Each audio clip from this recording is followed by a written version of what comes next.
বা জামাত নাকি হচ্ছে যারা জোটের প্রার্থী আপনারা আছেন তাদেরকে 2 কোটি টাকা করে দিচ্ছে নির্বাচনের খরচের জন্য। পাই নাই তো। পাই না এখন না? না, আমার তো ব্যানার লাগানো টাকা বাকি পড়ে আছে, পোস্টার হ্যাঁ। লাগানো মানে টাকা আপনার এখনো ইয়াতে বাকি আছে। হচ্ছে আয় দেওয়া কত টাকা? পার মান্থ, হ্যাঁ। পার মান্থ 1 লাখ টাকা। এটা উৎস কি ভাই আয়ের? উৎস হলো আমি একটা মার্কেটিং কনসালটেন্সিতে কাজ করি। আমার আচ্ছা। তো যখন আমি আগে তো ব্র্যান্ড ম্যানেজার ছিলাম, হুম, ওইখানে আমি প্রায় 1 লাখ টাকার কাছাকাছি স্যালারি পাইতাম। হুম, হুম।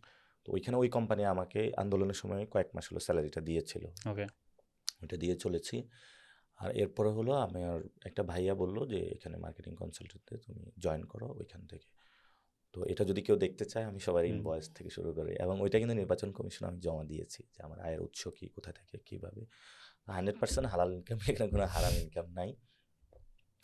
আর আমার 1 লাখ টাকা আয় আসে, সেটা হুম। দিয়ে আমার বাসা ভাড়া, ফ্যামিলি খরচ সব কিছু চলে। আচ্ছা, আপনার কাছে অফার আসছিল কোনো কোনো কোম্পানি থেকে, কোনো দল থেকে কোটি টাকার?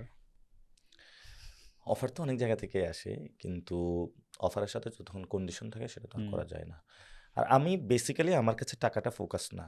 মানে আমি তো যখন মার্কেটিং নিয়েছিলাম, আমি তো ঘ ইউনিট থেকে নিয়েছিলাম মার্কেটিং। তখনই কিন্তু আমি ব্যবসা নিয়ে পড়াশোনা করি। আমার হুম। ব্যবসায়ী হওয়ারও একটা ইয়ে ছিল। ব্যবসা আছে এখন?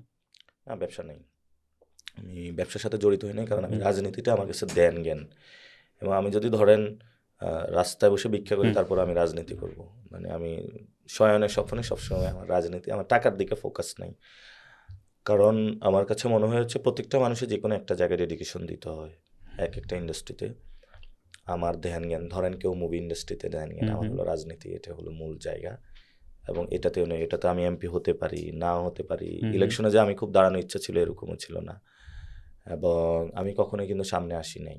অর্থাৎ আমার জায়গাটা হলো বাংলাদেশকে একটা পর্যায়ে নিয়ে দেওয়া যাওয়া, যাতে কোনো সীমান্তে মানুষ খুন হবে না, বাংলাদেশ একটা স্টেবল জায়গায় চলে যাবে।